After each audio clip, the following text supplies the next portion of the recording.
নারী জীবনের সব হারিয়ে যখন মন্দিরের সিঁড়িতে বসে কাঁদছিল তখন ঠিক মধ্যরাতে ভদ্রকালী মন্দিরের দরজা নিজে থেকে খুলে গেল, আর সেই মুহূর্তে স্বয়ং মহাদেব তার সামনে এসে নিজ হাতে তার সিঁথিতে সিঁদুর পরিয়ে বলেছিলেন, যেখানে পতন সেখান থেকেই শক্তির উৎপত্তি। মহারাষ্ট্রের ছোট একটি গ্রাম দেবালগাঁও, সেখানে পাহাড়ের গা ঘেঁষে আছে এক প্রাচীন ভদ্রকালী মন্দির। কথিত আছে এখানে দেবী রুদ্ররূপিণী কালী, আর এই মন্দিরেই মহাদেব তার অর্ধনারীশ্বর শক্তি নিয়ে অবস্থান করেন। গ্রামের এক নারী মাধবী, বয়স প্রায় ৩২, ৭ বছর আগে বিয়ে হয়েছিল। স্বামীকে হারিয়েছেন হঠাৎ এক দুর্ঘটনায়, সন্তান ছিল না। সমাজ তাকে অশুভ বলে ত্যাগ করে, কেউ দোরগোড়ায় জল দেয় না। একদিন নিজেরই চুল বেঁধে বলেছিলেন, আমি আর কাউকে কষ্ট দেব না, আমি চলে যাচ্ছি। সেই সন্ধ্যায় প্রবল ঝড়, সবাই ঘরে আশ্রয় নিল, কিন্তু তিনি একা ভদ্রকালী মন্দিরের সিঁড়িতে গিয়ে কাঁদতে থাকলেন। চোখে আর অশ্রু নেই, মুখ শুকনো, শুধু ঠোঁট কাঁপছে। মা কালী, আমি আপনাকে বলেছিলাম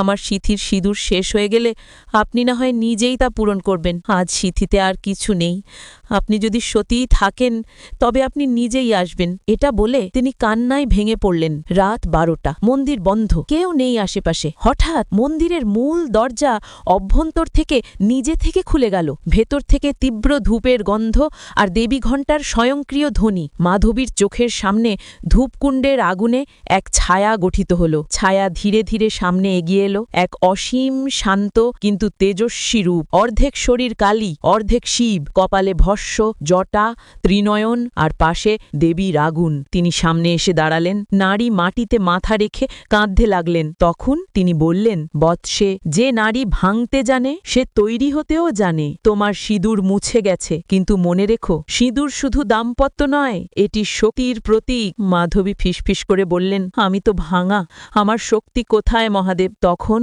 মহাদেব তার হাত বাড়িয়ে দিলেন, ভস্য মাখা আঙুলে সিঁদুর তুললেন এবং তার সিঁথিতে আঁকলেন, এখন থেকে তুমি কেবল নারী নও, তুমি শক্তি। আজ থেকে পৃথিবী তোমার বিরুদ্ধে নয়, তোমার সামনে মাথা নত করবে।